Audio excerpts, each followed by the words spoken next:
Hello everyone and welcome back to my YouTube channel and I hope you guys are doing extremely good. सबसे पहले तो a very happy Navratri to everyone. आज से जो है वो नवरात्रि भी शुरू हो चुके हैं. सो एक बार फिर से happy Navratri. And yes morning का टाइम हो रहा है. I have taken my shower and जो भी मेरे घर के थोड़े बहुत छोटे वगैरह काम थे, छोटे मोटे जो भी होते हैं वो मैं सारे कर चुकी हूँ. And now I have taken shower. अब मैं जो है वो पहले जल्दी से करूँगी अपना ब्रेकफास्ट. उसके बाद जो है वो आज का जो है डे शुरू करते हैं. आज का जो रूटीन रहता है वो शुरू करते हैं.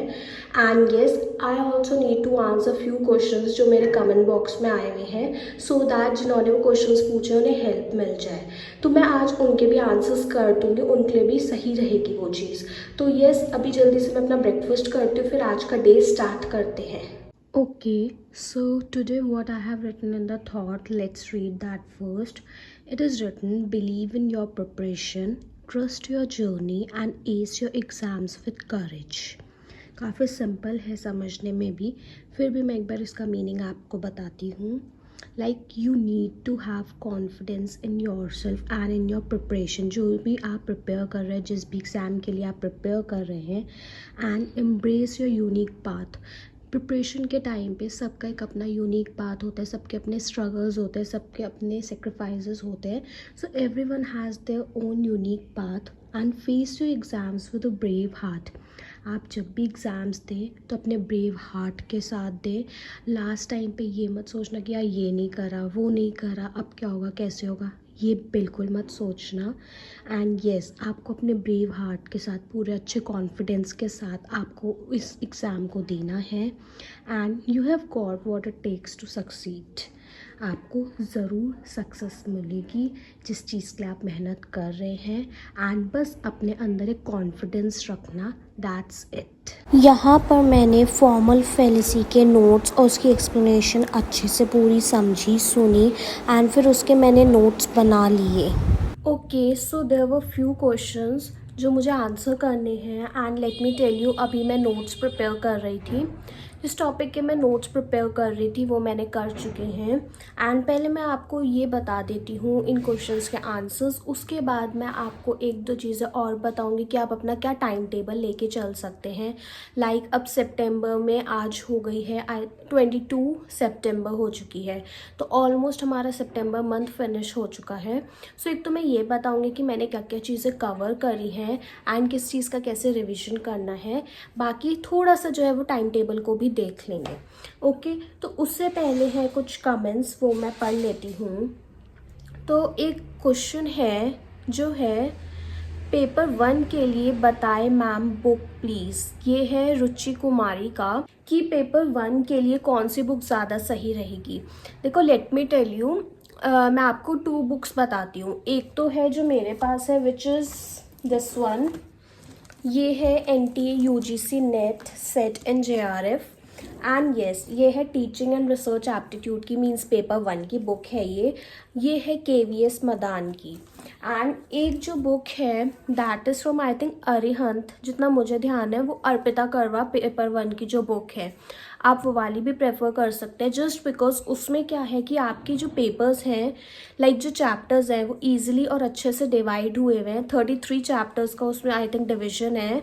मीन्स एक चैप्टर के अंदर जो सब यूनिट्स होते हैं ना, उनको अलग अलग चैप्टर्स में डिवाइड करा हुआ है, सो दैट ईजी अंडरस्टैंडिंग के लिए.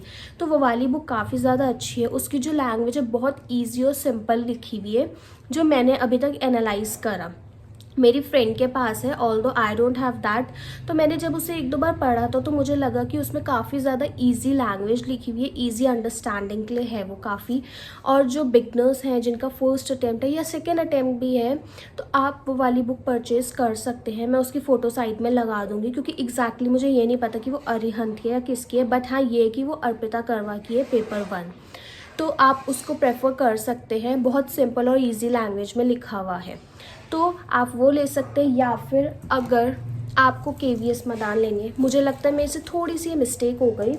जब मैंने ये ली, मैंने इसके रिव्यूज़ देखे थे, अच्छे थे, बट जब मैंने इसे पढ़ना शुरू किया तो मुझे खुद ऐसा लगा कि इसकी लैंग्वेज थोड़ी सी डिफ़िकल्ट है. एंड कुछ चीज़ें मुझे लगता है और एलैबोरेटिव होनी चाहिए थी. वो एक एक दो लाइन या तीन लाइन में फिनिश हो रखा है वो टॉपिक. तो ये चीज़ मुझे इसकी लगी कि ये मुझे इतनी अप्रोप्रिएट नहीं लगी जितनी मुझे अर्पिता करवा वाली लगी। एंड ऑल्सो उस वाली बुक में आपको आई थिंक एक एक चैप्टर्स के पूरे यू विल गेट 90 100 ऐसे करके आपको उसमें हर चैप्टर के MCQs भी मिल जाएंगे जिन्हें आप इजीली और अच्छे से सॉल्व कर सकते हो। उससे आपकी और अच्छी प्रैक्टिस भी होगी। इवन उस बुक में आपके PYQs भी दिए हुए हैं आई थिंक लास्ट ईयर के और लास्ट टू लास्ट ईयर के इस बुक में भी दिए हुए हैं।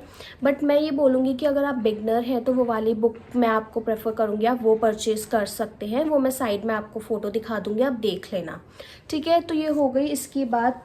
एंड फिर एक क्वेश्चन है from lyrical ballads. Hello Abhilasha, for which subject you are preparing? Let me tell you, I am preparing for English literature and yes, I am going to give December 2025 attempt for it. फिर यहाँ पर question है, रिया journey करके name है उनका। ये question है, मैं MCOM फर्स्ट सेमेस्टर में हूँ, मेरा एग्ज़ाम कॉलेज का दिसंबर में होगा, तो मैं दिसंबर अटेम्प्ट नहीं दे सकती ना UGC नेट के लिए? देखो मैं आपको एक चीज़ बताती हूँ, अगर आपके एग्ज़ाम जो है कॉलेज वाले जो एग्ज़ाम है आपके वो दिसंबर में होंगे, well and good. Just because UGC net के जो एग्ज़ाम्स होंगे वो मोस्ट प्रोबेबली मिड दिसंबर के बाद ही होंगे, क्योंकि आई थिंक सो अभी तक फॉर्म्स भी नहीं आए हैं एंड फॉर्म्स आने के बाद भी उसमें थोड़ा सा टाइम तो लगता है। तो मेरे अकॉर्डिंग दिसंबर मिड के बाद ही आपकी UGC नेट के एग्ज़ाम्स होंगे, तो आप श्योरली UGC नेट के लिए प्रिपेयर कर सकते हैं एंड अपने कॉलेज के एग्ज़ाम्स भी दे सकते हैं। मेरे ख्याल से ओवरलैप तो नहीं होंगे आपकी कॉलेज की डेट और आपकी UGC नेट की डेट जो भी है, बट मैं ये बोलूँगी कि आप फिर भी अपना फॉर्म फिल करके रखें। हो सके तो आप ज़रूर देना, एटलीस्ट आपको एक्सपीरियंस मिलेगा कि कैसा आता है, क्या उसका फॉर्मेट है या टाइम मैनेजमेंट कैसे करना है, सारी चीज़ों के बारे में आपको एक्सपीरियंस मिलेगा। तो आप ज़रूर फिल करना फॉर्म। एंड देखो एग्ज़ाम मोस्ट प्रोबेबली इसका जनवरी में होगा और जो आपके कॉलेज एग्ज़ाम्स है वो दिसंबर में आप बता रहे हैं, तो आई थिंक आप ईज़िली दे सकते हैं। इन्हीं का एक और क्वेश्चन है, पहले तो कमेंट है, hi I am loving your videos, it's very motivating, thank you so much. And then please क्या आप मुझे बता सकते हो क्या कि मैं दिसंबर वाला अटेम्प्ट दे सकती हूँ या नहीं? येस आप बिल्कुल दे सकते हैं। जैसे कि मैंने आपको अभी समझाया कि अगर आपके एग्ज़ाम जो है कॉलेज वाले वो दिसंबर में, तो आप इजीली अपना UGC नेट के लिए भी प्रिपेयर कर सकते हैं। वो वाला एग्ज़ाम आप UGC नेट का दे सकते हैं क्योंकि वो मोस्ट प्रोबेबली जनवरी में ही होगा। What I feel is like, I am not sure about it, but chances उसके यही है कि वो जनवरी में होगा। देन एक अंजलि है, उन्होंने ये पूछा हुआ है, from where you make notes. मैं आपको बताती हूँ अंजलि, देखो नोट्स में कैसे बताती हूँ, मैंने ना कोई ऑनलाइन कोर्स परचेज़ नहीं करा हुआ है क्योंकि मुझे लग रहा है मैं खुद से कर सकती हूँ, इसलिए मैंने अभी तक तो फ़िलहाल ऑनलाइन कोर्स नहीं परचेज़ करा है। नोट्स में ऐसे बनाती हूँ जैसे जो मैं यूट्यूब वीडियोस देखती हूँ, लाइक जो मुझे लगता है कि ज़्यादा अच्छे से एक्सप्लेन करते हैं वीडियोज़ को, मैं उन लोगों की वीडियोज़ देख लेती हूँ यूट्यूब की, उसके अकॉर्डिंग फिर मैं उन वीडियोज़ के अकॉर्डिंग नोट्स बनाती हूँ। फिर उसके बाद जब मैं थ्योरी पढ़ती हूँ, लाइक जो एक बेसिक होता है वो तो मैंने वीडियो से समझ लिया, फिर जो बाकी चीज़ें होती है जब मैं इस बुक से थ्योरी पढ़ती हूँ तो उसके बाद इसमें मैं अंडरलाइन कर लेती हूँ एंड देन जो इम्पॉर्टेंट चीज़ें होती हैं वो मैं अपने नोट्स में नोट डाउन करती चलती हूँ, और जो चीज़ें मुझे समझ नहीं आती हैं उनको भी मैं लिखती चलती हूँ, सो दैट वो मेरे माइंड से स्लिप नहीं हो। लिखा रहेगा ना तो मेरे लिए सेटिस्फेक्शन होगा कि हाँ मैं कभी भी अपनी नोटबुक ओपन करके अच्छे से पढ़ सकती हूँ उस चीज़ को। तो देखो नोट्स में अपनी यूट्यूब वीडियोज़ जो भी मैं देखती हूँ उनसे बनाती हूँ और या फिर इस वाली बुक से बनाती हूँ, और आज सच मैं किसी सोर्स का यूज़ नहीं कर रही हूँ। देन उर्वशी 5460 का कमेंट है, मास्टर्स हो गई कंप्लीट। हाँ जी मेरी जून 2025 में कंप्लीट। फिर है नेहा राज व्यास का comment, hello Abhilasha, I am your new subscriber, I myself am an UGC NET aspirant. Well, LR is really confusing. Some parts it requires constant revision. Hope you crack it in December. So first of all, thank you so much for your wishes, for your blessings कि मैं दिसंबर में अपना paper clear करूँ। Same I wish कि आप सब भी अपना पेपर अच्छे से क्लियर करें जो ये वाला दिसंबर अटेम्प्ट है। एंड येस, एल आर जो है वो थोड़ा सा कंफ्यूजिंग है, इसलिए आपको उसे बार बार रिपीटेटिवली उसका रिवीजन करना पड़ेगा, वरना आप वो चीज़ें भूल जाएंगे। आप क्या, वो मैं भी भूल जाऊंगी जो भी मैंने नोट्स बनाए, इसलिए मैं उनको वापस से कंटिन्यूसली बार बार रिवाइज करती रहती हूँ, क्योंकि एल आर थोड़ा सा जो है ट्रिकी सा, डिफ़िकल्ट सा मुझे लगा कि लाइक अगर रिवीजन करेंगे then that is okay, it is easy, but ये कि उसको बार बार करना पड़ेगा वरना हम भूल सकते हैं उसको। Okay, I was also talking about time table कि मैं आपको थोड़ा बहुत बताऊंगी। तो जैसे कि आपको पता है, now you just have October, November and December mid के बाद मोस्ट प्रोबेबली आपका एग्ज़ाम होगा। तो इट मीन्स आपके पास ये मान सकते हो 2.5 महीना है। तो अगर आप एक बिगनर हैं या आप सोच रहे इतना सारा सिलेबस कैसे कंप्लीट होगा, तो देखो आप 2 मंथ्स में भी ना बहुत अच्छे अपने रिजल्ट ला सकते हो। इट्स जस्ट दैट कि अगर आप 6 घंटे पढ़ते हैं तो ज़्यादा से ज़्यादा आपको 8 घंटे 9 घंटे तक तो पढ़ना पड़ेगा ही पड़ेगा। चाहे देखो अब आप मॉर्निंग से लेकर इवनिंग तक ब्रेक कर करके पढ़े कि लाइक पहले 2 घंटे पढ़ा, फिर थोड़ा ब्रेक लिया, फिर पढ़ा, फिर ब्रेक लिया, कुछ इस टाइप में। या फिर आप नाइट स्टडी करें, वो भी बहुत अच्छी रहती है। या फिर आप अर्ली मॉर्निंग उठे 3-4 बजे करीब, आप तब से पढ़ना स्टार्ट करें। जो भी आपको सही लगता है वैसे करें, ओके। बट देखो just we have almost 2 months, तो 2 मंथ्स में बहुत सारा सिलेबस है। एज यू नो कि पेपर 1 में भी हमारी 10 यूनिट्स हैं एंड पेपर 2 में भी हमारी मोस्ट प्रोबेबली 10 यूनिट्स ही हैं। उसके अंदर सब डिविजन्स हैं चीज़ों के। तो देखो वास्ट है पेपर 1 भी और पेपर 2 भी, है ना। जो हमारा सिलेबस है वो बहुत बहुत ज़्यादा है। लाइक यूपीएससी वालों का तो यार देखो बहुत बहुत ज़्यादा होता है, उससे थोड़ा कम है। तो ये सोचो कि हम कर सकते हैं ईजीली। ऐसा नहीं है कि अपने दिमाग में बस ये बिठा लेना कि यार इतना ज़्यादा है तो हम कैसे करेंगे, नहीं। अपने माइंड को कूल रखे, काम रखे, उसके बाद डिसाइड कर ले कि इस मंथ में मैंने कौन से चैप्टर्स कंप्लीट करने हैं, इस मंथ में मैंने क्या करना है। ये सारी चीज़ें आप पहले तो सोच लें, ठीक है। तो देखो जो मेरे पास बुक है पेपर 1 की, उसमें मैं बताती हूँ मैंने सितंबर में अपनी कौन कौन सी यूनिट्स कंप्लीट कर ली हैं। And let me tell you, मैंने इसी मंथ पढ़ना स्टार्ट किया है। अभी लास्ट मंथ तक मैं एज सच कोई स्टडीज़ नहीं कर रही थी इस पेपर के रिगार्डिंग, बट मैं आपको अब बता देती हूँ कि मैंने ऑलमोस्ट कौन कौन सी यूनिट्स कर ली हैं। मैं टीचिंग एप्टीट्यूड कर चुकी हूँ, कॉम्प्रिहेंशन हो गया है, कम्युनिकेशन हो गया है, mathematical reasoning and aptitude half हो गया है। एंड इट्स जस्ट कि ये प्रैक्टिकल सब्जेक्ट है आपका, मैथमेटिकल रीजनिंग एंड एप्टीट्यूड, तो उसमें आपको कंटिन्यूसली प्रैक्टिस चाहिए होगी।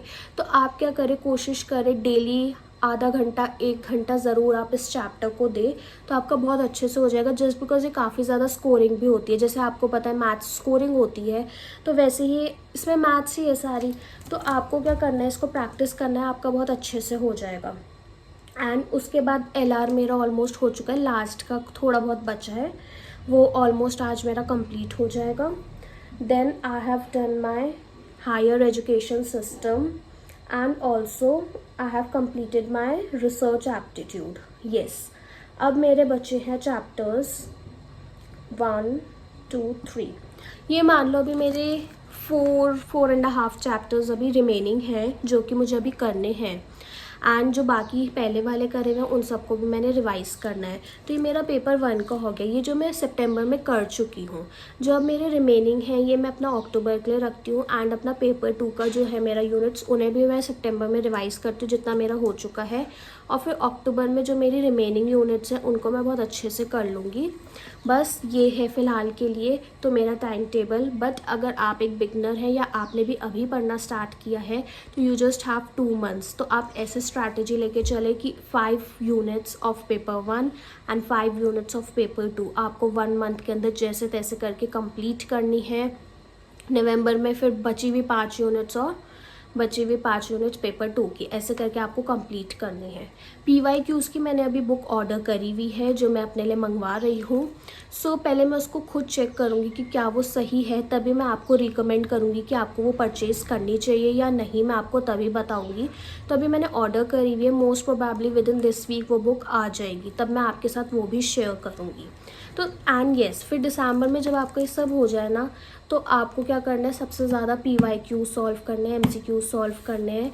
एंड टाइम के साथ कि आपका 1 आवर पेपर 1 का है तो आप पेपर 1 का देखिए कि आप 1 आवर में कितनी जल्दी स्पीड में और अच्छे से कर सकते हैं अपना पेपर 1 सॉल्व। ऐसे पेपर 2 भी 2 आवर्स का होता है, तो आप कैसे कर सकते हैं, आपको टाइम मैनेज भी करना होगा। तो ये सारी चीज़ें आपको सीखनी पड़ेंगी। एंड यस, अभी भी 2.5 मंथ्स है ऑलमोस्ट, तो आप बहुत अच्छे से कर सकते हैं। आप पूरे दिन पढ़े, पूरे दिन पढ़ सकते हैं, पूरे दिन पढ़े, रात पढ़ सकते हैं, रात पढ़े, जब भी आपको टाइम लग रहा है पढ़े। थोड़ा सा अपना जो आप और चीज़ों में अपना टाइम देते होंगे उसको कम करके अब अपना स्टडीज़ पे फोकस करो। एंड अगर आप मेहनत कर लोगे ना, seriously what I feel is आपका एग्ज़ाम निकल जाएगा अच्छे से। एंड इवन मैं खुद भी प्रिपेयर कर रही हूँ, तो मुझे ऐसा लगता है कि यार आई कैन डू इट। तो अगर मैं कर सकती हूँ ना, तो आप भी कर सकते हैं। तो बस आप मेहनत करें अपनी स्टडीज़ में, अच्छे से होंगी सारी चीज़ें। And all the very best for your December attempt. यहाँ पर मैंने फिर 11 बजे से लेकर अप्रॉक्स 12:45 तक अपने नोट्स प्रिपेयर करे, LR के एंड चीज़ों को समझा। देन उसके बाद ऑलमोस्ट लंच टाइम हो गया था। Then I prepare chapatis.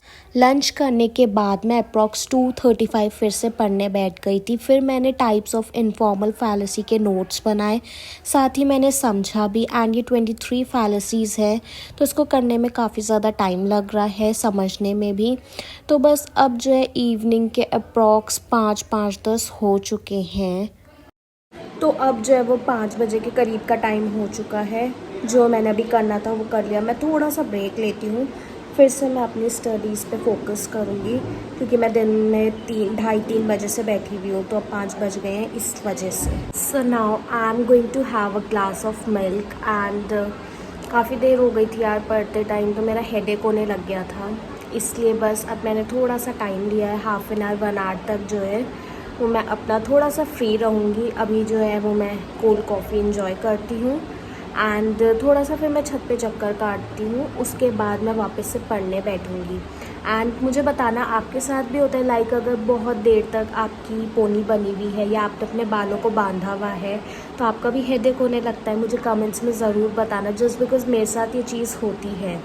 And yes, इसलिए फिर मैंने थोड़ा सा ब्रेक ले लिया था। एंड इवनिंग भी हो गई थी, तो सोचा थोड़ा सा भूख भी लग रही थी, तो कुछ खा पी लेती हूँ। तो बस अब मैं वही करती हूँ। आफ्टर दैट मैं छत जाऊँगी, फिर आके अपना वापस से पढ़ूँगी।